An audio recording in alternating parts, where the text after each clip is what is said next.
to SPD, then ground na po yung ilalim. So, ito pa lang ground.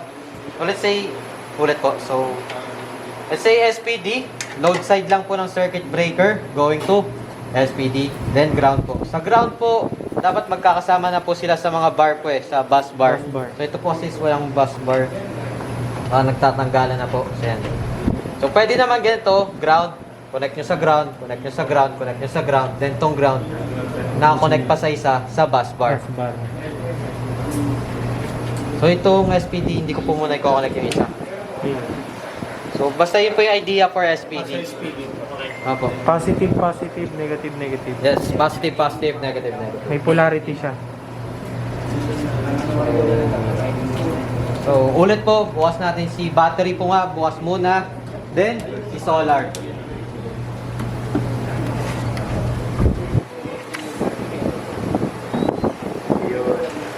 So, yan.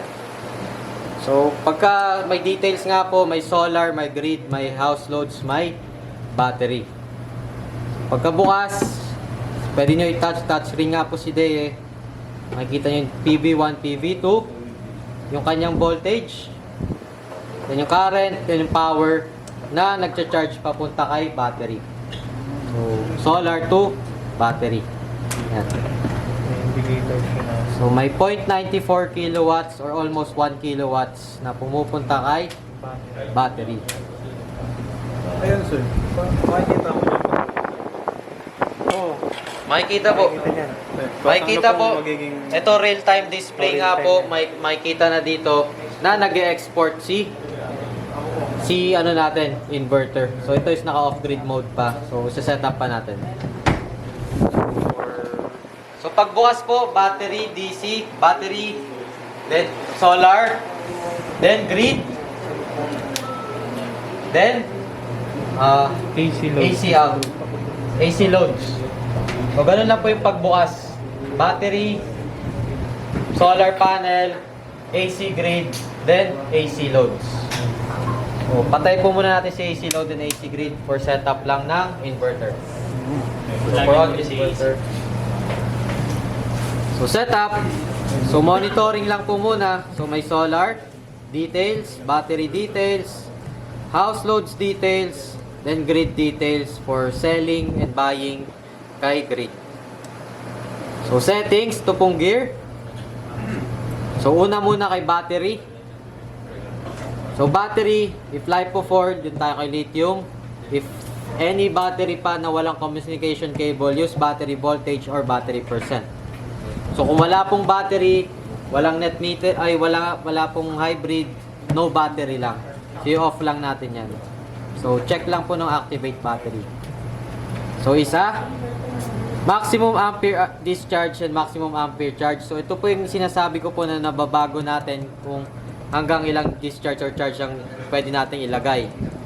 So, ayon po sa datasheet, kaya niya ng 135, pero ngayon, 100 amps lang natin set up.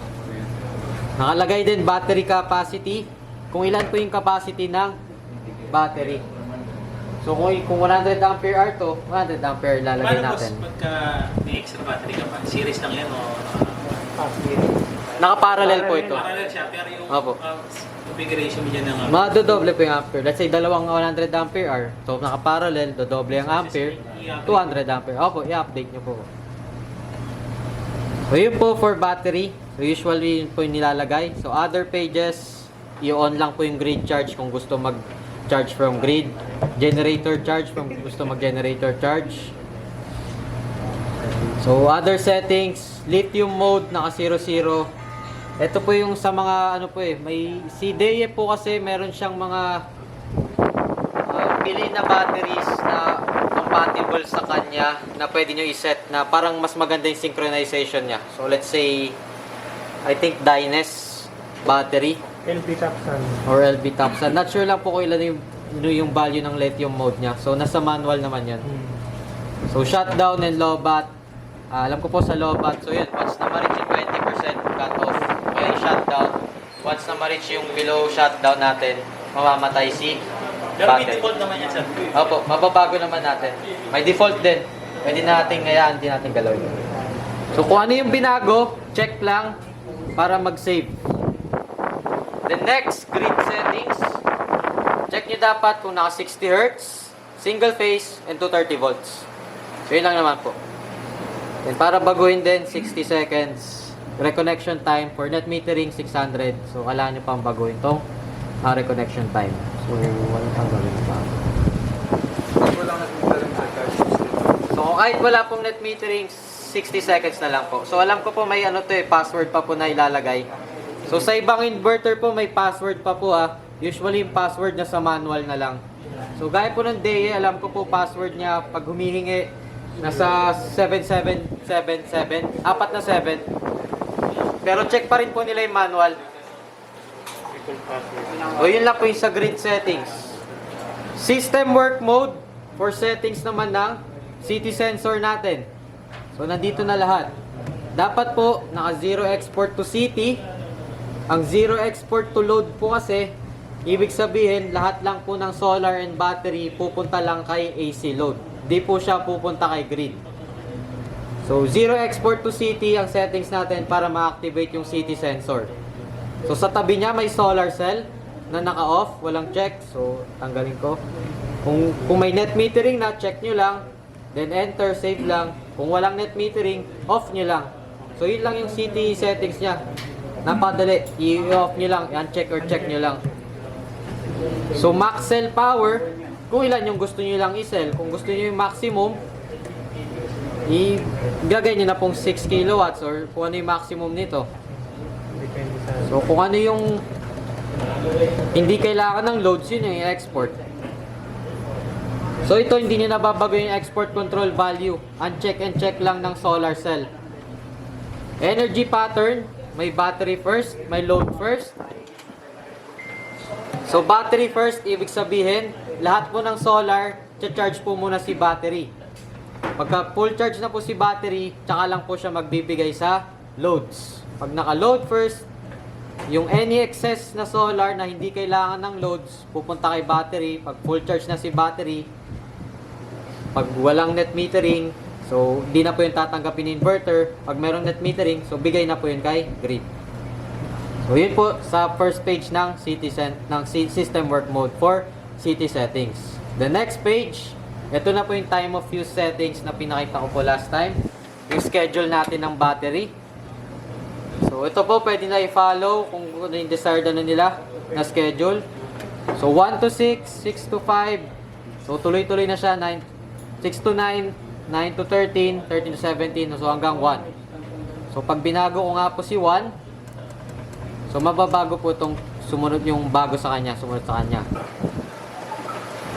Yung previous time sa kanya. So, pag binago ko si 6, so itong sa second column, mababago itong isa. Charging. Kung kailan nyo gustong gamitin si battery. Apo. Nasa Ayan. po niya, kung ilang oras. So, ito nga po yung scheduling. So, let's say gagawin nyo nga pong sa gabi, 21 to 1, i-discharge si battery, 34. So, mag-discharge po si battery from full charge to 34%. Then, hanggang sa umulit na siya sa time, kung kailan niya siya gusto i-charge, doon lang siya mag-charge. So, let's say sa daylight, doon na siya mag-charge. May charge saka discharge yan? Opo. So, scheduling po natin yan. So, grid charge, check nyo lang kung anong oras nyo lang gusto i-charge the battery from grid. May setting din ng oras. Yun po, ito po yung system na time of use set. So, check. So, once okay na po yun, reconnection time na lang pagbukas nila grid. Sir, saan sinasalpak yung pag may extra generator na ako? So, ito po, Gen. Gen? Generator, then Gen port. Or may windmill ka dyan din? Opo, may additional breaker pa po kayo. Additional breaker task. Opo. So, kahit SPD, not sure po kung anong SPD. So, if may potential siya na mag-over voltage, provide kayo ng SPD. Okay. Ano yung negative ba sila? Ay, hindi po sa generator naman po kasi line 1, line 2 lang po. Tapos diretso na? O may setting ka pa dyan? May sa settings pa po, which is di lang po familiar kasi sa generator port. So dito din sa, let's say ito, settings, generator port.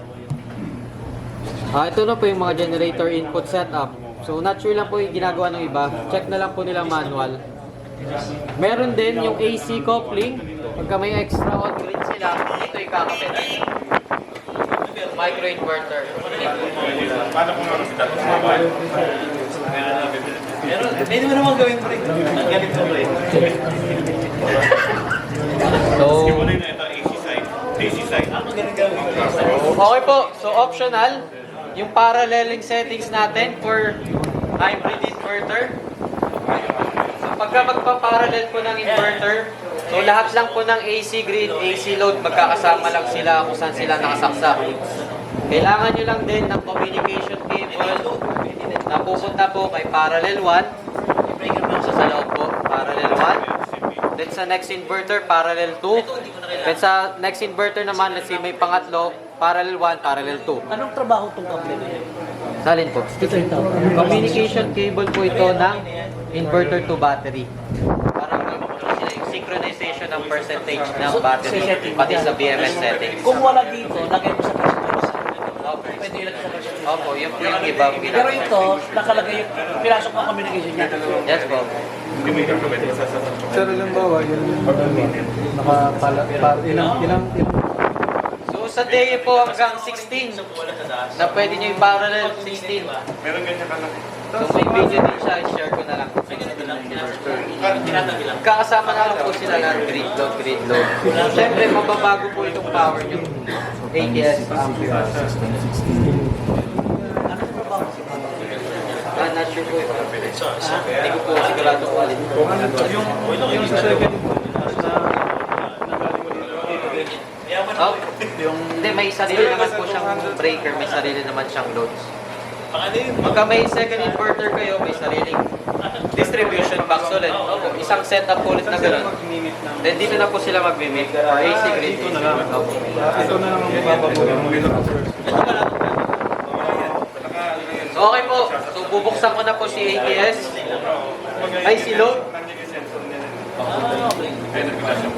So ito, umilaw po si ATS, naka-reserve power. So pag may ilaw, ibig sabihin may power siya. Pag may ilaw naman dito, ibig sabihin ginagamit natin yung power nito. So kung ibabalik ko po si grid, so umilaw, Naka-manual. manual. So kung mag-auto, di naman. So yun po yung switching time niya. So yun po yung switching time. So tingin ko makakapatay na din siya ng computer, if ever. Dapat naka-electric block switch.